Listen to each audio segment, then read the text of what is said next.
would like, if I may, to take you on a strange journey. Hello, everyone, and welcome to another edition of Real Estate Realities with the Rebel Broker. My name is Robert Whitelaw, and I am the Rebel Broker, licensed real estate broker in the state of California, member of the National Association of Realtors.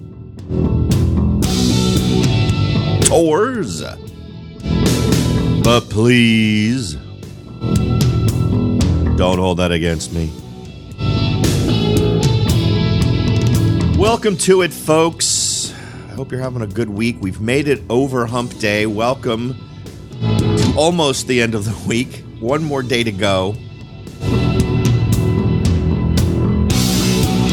I'm actually kind of looking forward to having a let's talk about lessons learned in 2017 show. I realize we're only in September, and we're a few months away from a point where I think that's an appropriate show.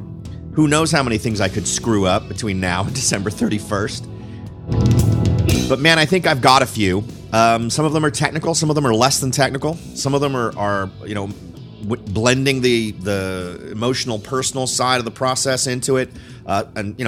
I'm one of those people who has a problem with that sometimes. So other folks are totally able to ignore that stuff.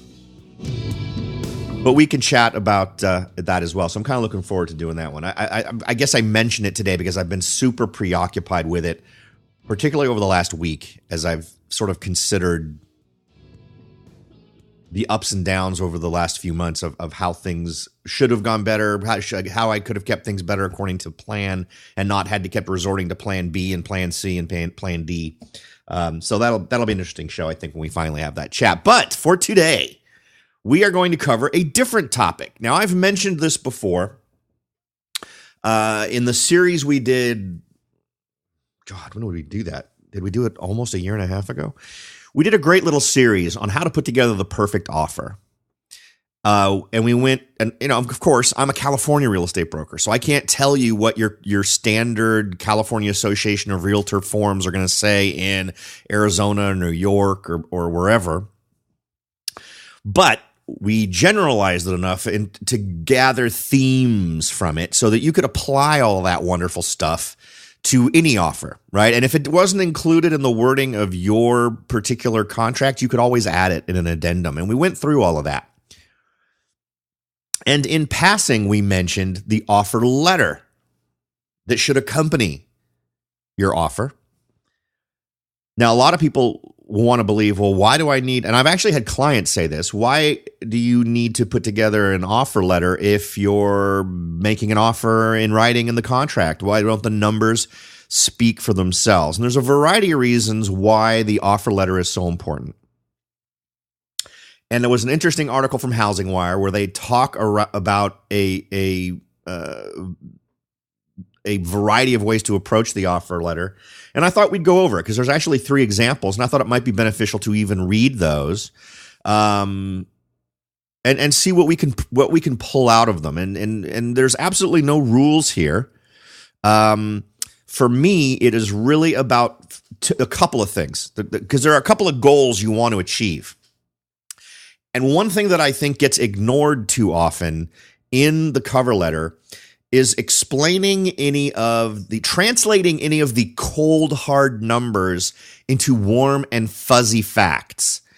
Because remember, while there is no tone to a offer in terms of you're putting in numbers, but people will extract meaning that isn't there, right? It's like reading a letter from someone or reading an email. You can't tell what tone is.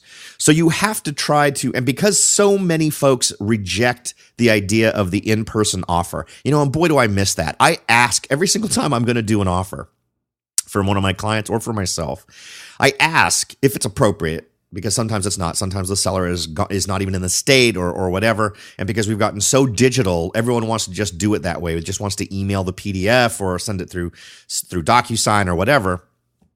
But if I can finagle an in-person presentation of an offer, I love to do that. It's very old school, I guess, but it creates a level of connection that you just do not get anywhere else. So I'm gonna suggest you always try to make that happen.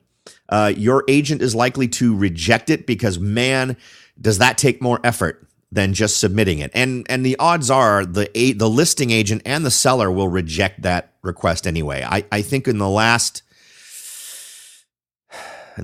3 years, I think I maybe it's not even 4. I think I've been able to do one in-person offer in over the last bunch of years, and we won that one. So I can't absolutely say that that's why. Maybe our numbers were just the best, but absolutely being able to put a face on your offer, and so that's the point. The point is, in lieu of showing up and your agent really pitching the offer to the sellers and to the seller's agent, you have to do that with your cover letter. The cover letter has never been more important. I mean, back in the old days when you always presented it in person, you didn't need a cover letter because you could represent it right there.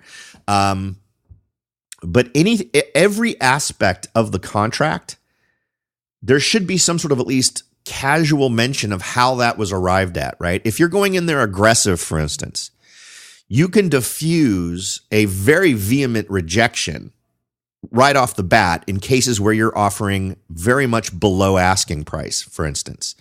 If you just throw the numbers at them, they may just reject it out of hat and say, well, I feel insulted by this person's offer, right? But if you've got numbers to back up why you came up with that number, or it's a house with certain challenges and there's going to be expenses involved in remediating those things, including information on estimates you got from a contractor to get that work done, at least help to put the seller in a more empathetic position to what you're seeing, right?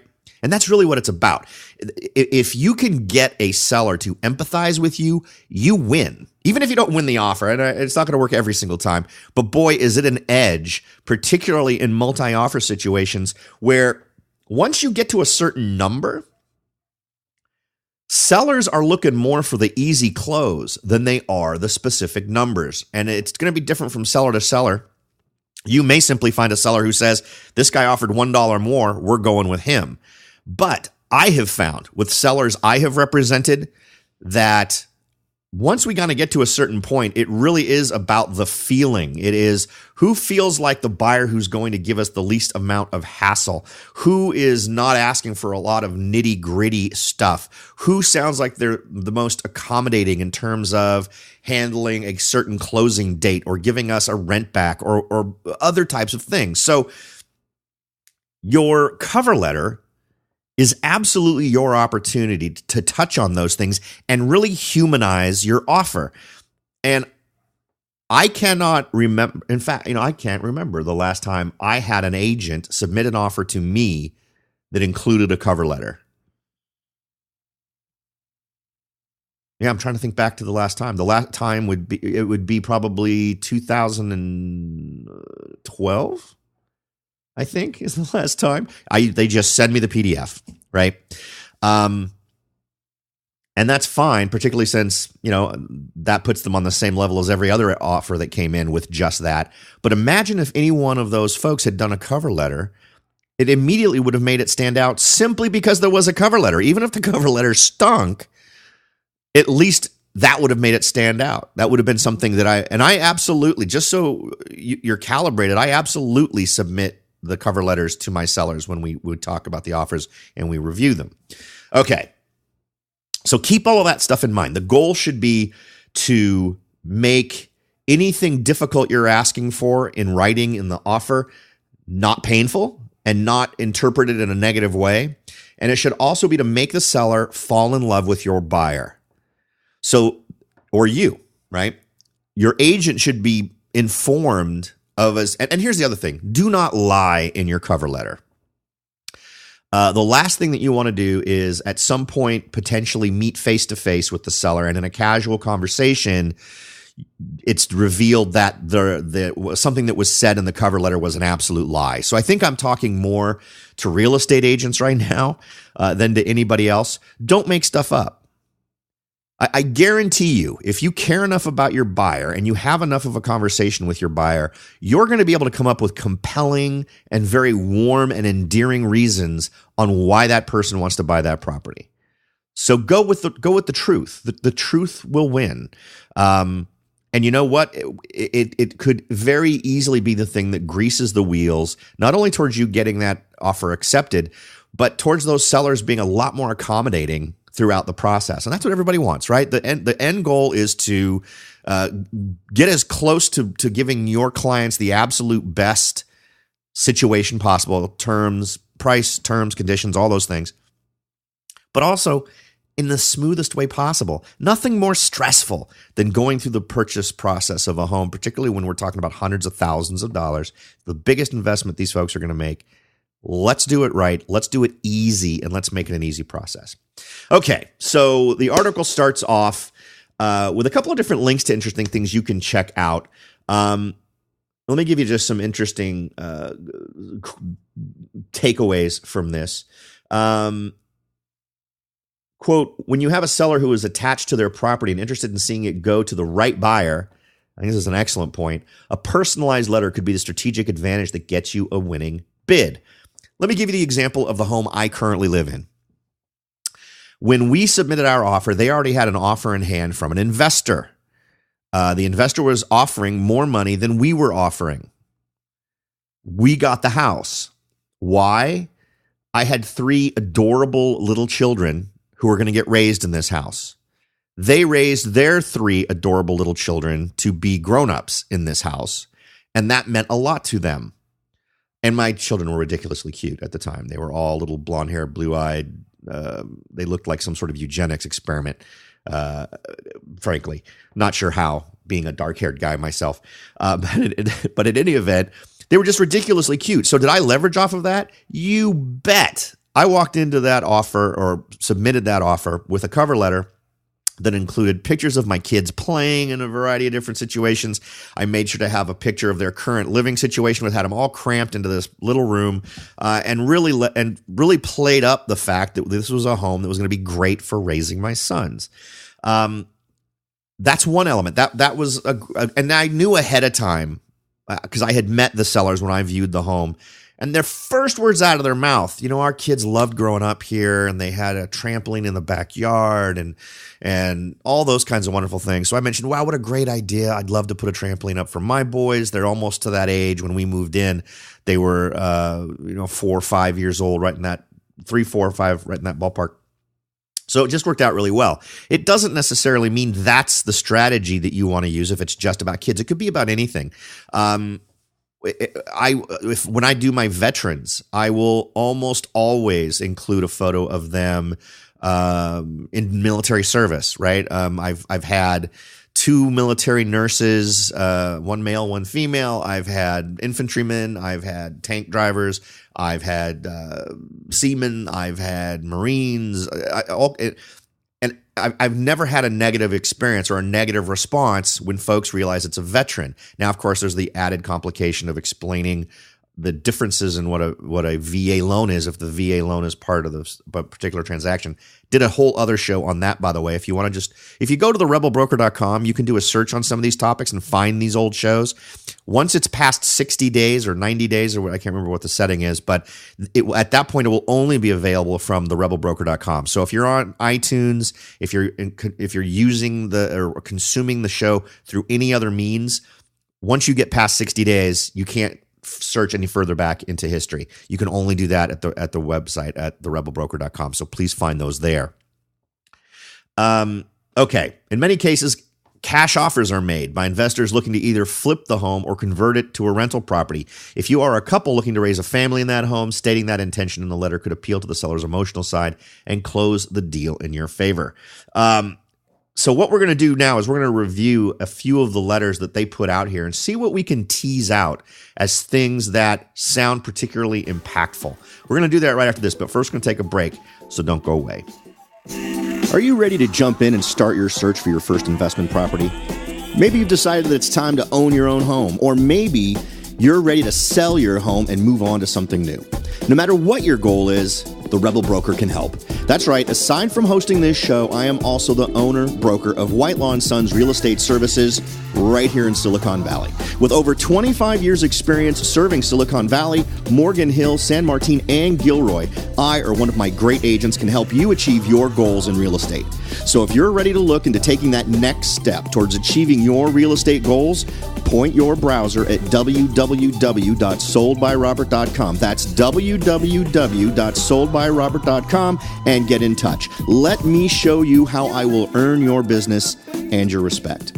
Again, that's www.soldbyrobert.com, or you can call me at 408-852-0525. California Bureau of Real Estate ID 00984-909. Welcome back, everyone. We are talking about the potentially deciding factor in whether or not your offer gets accepted. Of course, we've talked about if you're investing, obviously it's more about numbers than anything else. But if you're someone who's trying to acquire your first property, you're a buyer who wants to live in a home, that the cover letter for your offer can oftentimes make the difference. This is clearly something that should be mandatory in everyone's offer package when you know there's going to be multiple offers. Not doing this is simply stupid. If you have an agent who you've been working with and you've submitted offers and they've never had a conversation with you on things like, I'm going to be putting together a cover letter for you. Tell me a little something about why you're so excited to own a home. If that conversation hasn't happened, if your agent hasn't communicated to you that they're submitting a cover letter with every offer you're submitting, first punch them in the face and then insist that they submit one with every future offer. Unless you encounter someone who is for some reason ridiculously biased against something that gets mentioned in your cover letter. I actually have had veterans ask me to not mention their service because they're afraid that it would work against them in the case of some folks. I usually push back on that. And here's the thing. If I've interacted with, I usually have an interaction with the listing agent and if possible the seller. I love it when sellers are at the property when I go preview it by myself because it oftentimes gives me a chance to talk to them. But in the preview of a property, just by looking at how the home is put together and what's in the home, you can often tell that there's going to be a bias of some kind. But I wouldn't worry about that. I have never had, ever, I've been doing this a really long time, I have never had anyone react negatively to a client who being a veteran.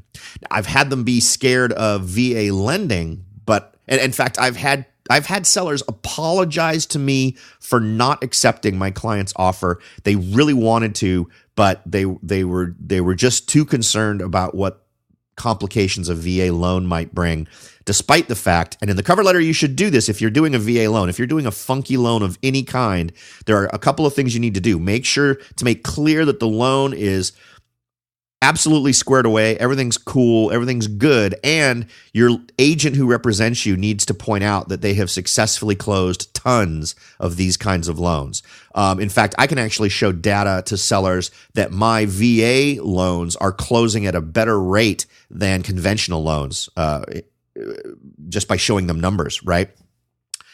Sadly, I can also show them numbers that VA loans take a little longer, but not enough to make things bad, right? I'll mention it may take an extra day or two, but these are all processes I've managed, and we've calculated that in our offer in terms of close of escrow date, right? So I make it a non-issue. I make anything they may think that's going to scare them a non-issue by addressing it head on.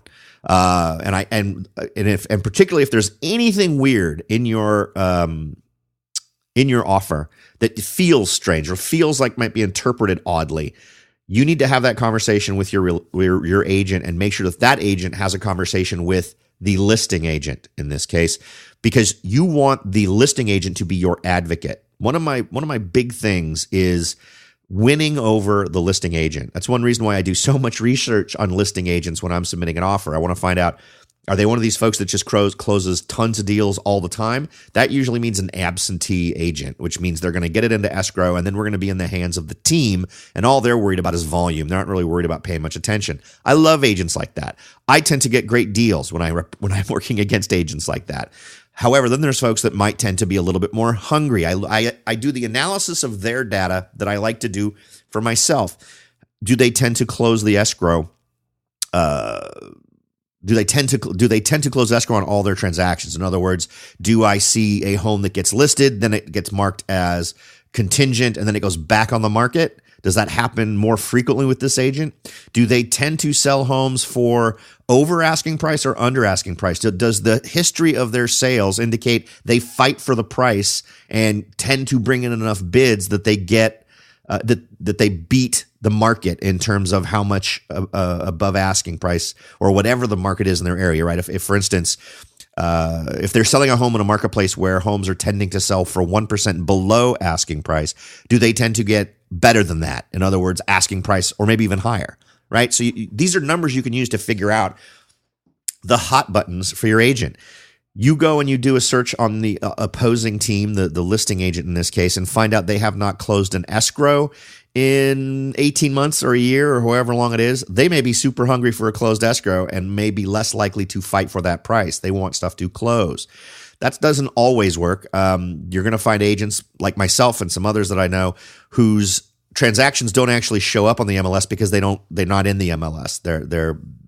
Sometimes it's a team thing where you're working cooperatively and it's under someone else. So sometimes that can be an effect, but it's definitely something you should keep in mind because it might affect the kind of cover letter you write or how you discuss that cover letter with the other agent.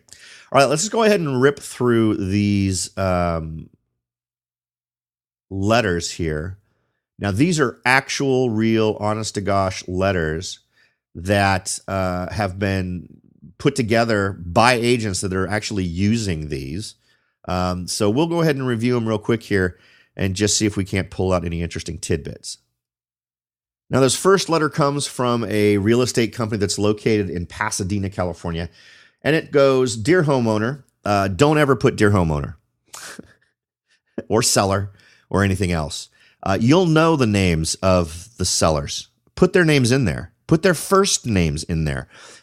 Having first names is ridiculously impactful and much more personal, and people respond better to that. So don't put seller.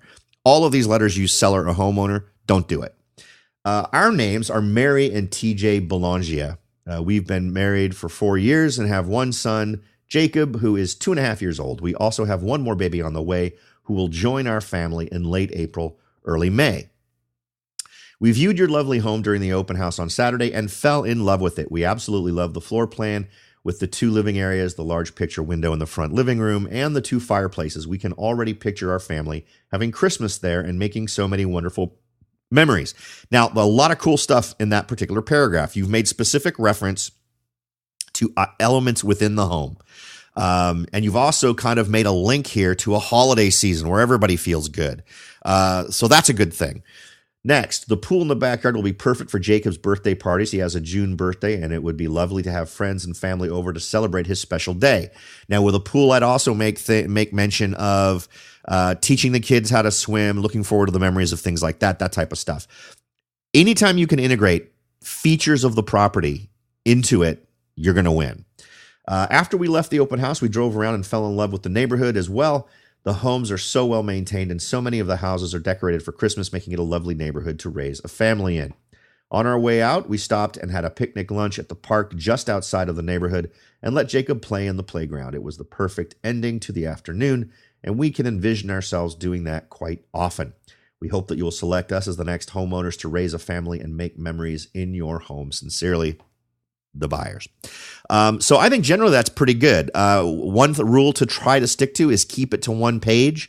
Don't go multiple pages. I have a hard time doing that. I tend to be much more verbose when I do this stuff. So I will usually write it and then have to trim it. And I usually do that anyway. So anything that's worth writing is worth reviewing several times to make polished.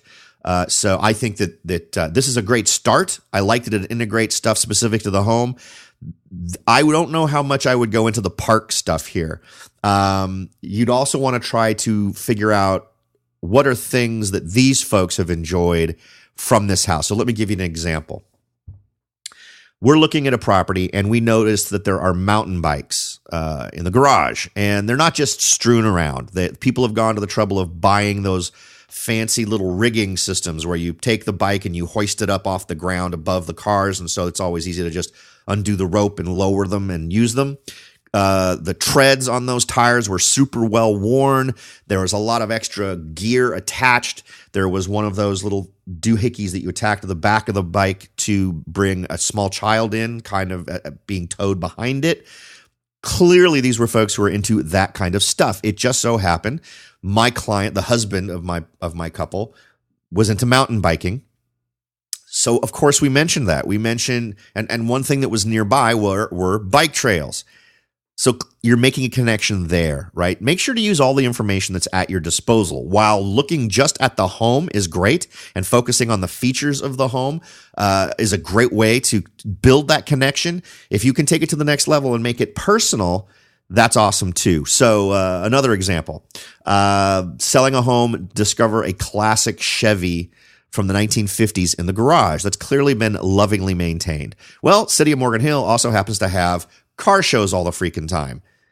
You can make mention of taking the kids to go to the car show that happens. I don't know how often we do it in the summertime. It seems like every freaking weekend, but that's a big thing here in Morgan Hill.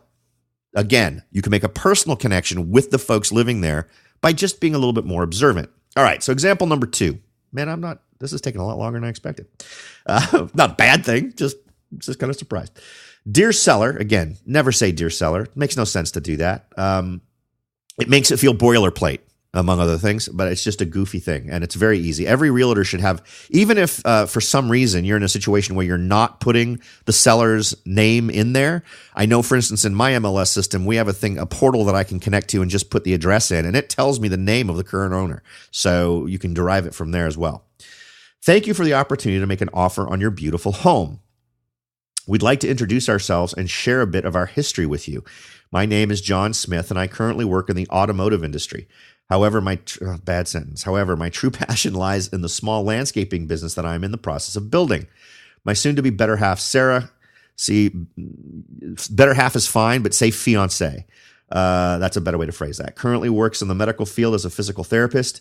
Okay, I would change that to currently helps whatever physical therapy she's in. Currently,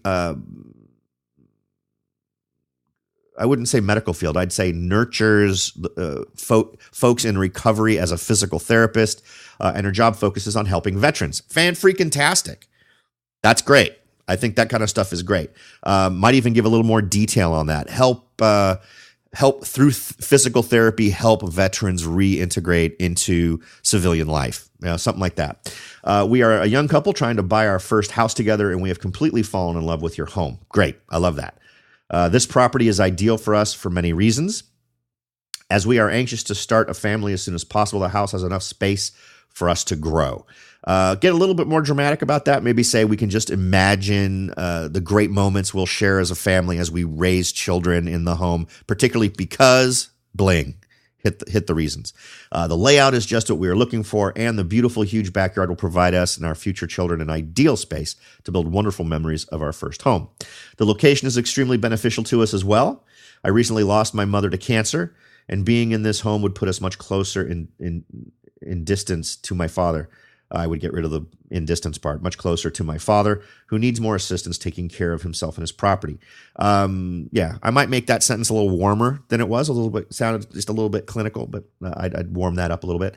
Furthermore, having the additional space in the garage at this home will also allow us to fulfill our dreams of focusing fully on our landscaping business, which is our goal for ourselves and the family we are so excited to build. We would be truly honored to live in your home, and we greatly appreciate your consideration. Great way to wrap it up. Thank you so much for your time. Sincerely, the buyers. Now, I'm going to finish this third one, and I'm going to offer up one more suggestion that I think is a better way to put these, because they all share this same, I'm not going to call it a fatal flaw, but I would consider it a flaw. So we'll see if you agree with me. You're perfectly willing to entertain folks who disagree with me. Again, dear seller, why the hell would you say dear seller? It annoys me, frankly. After months and months of visiting listings, I like this one. I often use that one, particularly if it's true. I was beginning to lose hope in finding my first home. It wasn't until walking into your beautiful unit at the Versailles that I was instantly blown away. From the moment my agent sent the listing over to me, I knew this was going to be the one. Since I was a teenager, it has been my dream to buy a home. As I got older, I quickly realized that owning a home is a lot more expensive than I originally anticipated. So I've spent my 20s working as a cosmetic chemist to save for this moment. I currently work in the Valley but live in Hollywood, so moving to Valley Village would be a dream come true for me. I love having dinner parties and entertaining, so your spacious kitchen and open living room would be perfect for those nights. I wouldn't phrase it that way. I would say something along the lines of, I have a great set of core friends that have been with me throughout my life that I love spending time with. And I can picture the warm moments in your home that will be made by the fact that we're in that home, that kind of thing. I have a very close-knit family. This is a huge one, I think, that would work much better than the I like to entertain thing. Mom and dad live in Northern California. My brother lives in New York, so I am beyond exciting, incorrectly worded, excited to have an extra bedroom to make them feel comfortable during their stays. Okay, also good, but simplify that a little bit and say I have family that I can now accommodate in the home by having that extra bedroom, which works to keep the family happy. I want to thank you for the opportunity to view your home and for even considering my offer. I really love every detail of the place and can't wait to turn your home into my first home. Please don't hesitate to reach out to me with any questions or concerns. I look forward to hearing back from you. Sincerely, the buyer. Okay, so there's all three letters. I kind of, as we went, provided some on-the-fly edits. I think my edits were reasonable. You could disagree. You could say they were perfect as is, and that's fine. The fact they exist at all is what's important, and the fact that they should exist as a strategy for you is the key as well. But what was common to all three of them that I'm now going to suggest you don't do? They were all written from the perspective of the buyer. And what I'm going to suggest is that the voice in this letter should not be that of the buyer. It should be that of the real estate agent. And here's why. Saying certain things about yourself can make you sound like a schmuck, right? If you're trying to say something that might be perceived as heaping praise on yourself, coming from you personally may make you sound like a jerk, right? But as your agent, as a third party in this process, I can say ridiculously wonderful things about you, and it doesn't sound like anyone's a jerk. It's more, I have met these people with these wonderful qualities. And I can get into areas where if it's in the voice of the buyer, it just sounds too self-serving. I had clients with children, for instance, are so easy, right? I mean, and I always include a photo. That's one great thing about the modern cover letter is you can, since you're doing this on your computer, you can put a photo in there and have the text wrap around it and all that other wonderful stuff. I always do that. If I've got too much letter, sometimes it'll be a second page with, say, 2 or 3 photos on it. And I'll annotate those photos to describe what's going on in them. But the key here is I want to be able to say things like, in the time I have been working with Janet and John, it's been so difficult for them to really find a place that clicked with them. And the moment they came in and I saw their eyes go wide, I knew they had found the perfect property. The perfect home, the perfect future home. Some of the features they loved about your property are, and that's something else I'll try to do. When I'm referring to their relationship with the home, I'll sometimes use the word property instead of home, because in their heads, I want them to think, this isn't my home anymore. This is their home. These are the folks who belong there. So when I'm using the word home, I make it reflect exclusively to my buyer. And when I talk about their relationship, the seller's relationship, I will often refer to it as the property. Is all of this stuff perhaps overthinking the cover letter? Absolutely. I am not going to deny that I might occasionally overthink this stuff. But I have a pretty good track record with these cover letters, and I think you can too. And if you haven't been, if you're someone, and if you're an investor, well, what do you do if you're an investor, right? You're the seen as that person who doesn't want, who isn't providing all of the warm fuzzy stuff. Well, I think you can still do that. You can write in, and it depends on the kind of investor you are. If you're going to flip it, a lot of the things you're going to do imply that the way it currently is stinks. But you can talk about what I think you need to do in a cover letter when you're an investor is bring your passion to it through your real estate agent. Typically with my investor clients, I'll talk about how, my client has a passion for real estate and architecture and doing things to properties to really be a multiplier in the appeal of the home. And he goes, while your home is lovely as it is, my client has an amazing vision for your property that includes, and you can rattle off some amazing stuff that the person plans on doing. And that also works. It doesn't carry as much impact, sadly, as typically it does if you're a buyer doing the buyer thing for yourself.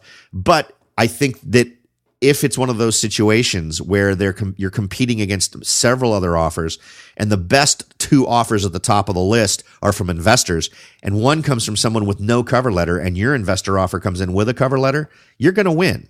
All right? So I think it applies to everybody. Don't ignore it if you're an investor. Don't think the numbers should speak for themselves. Always include a cover letter. I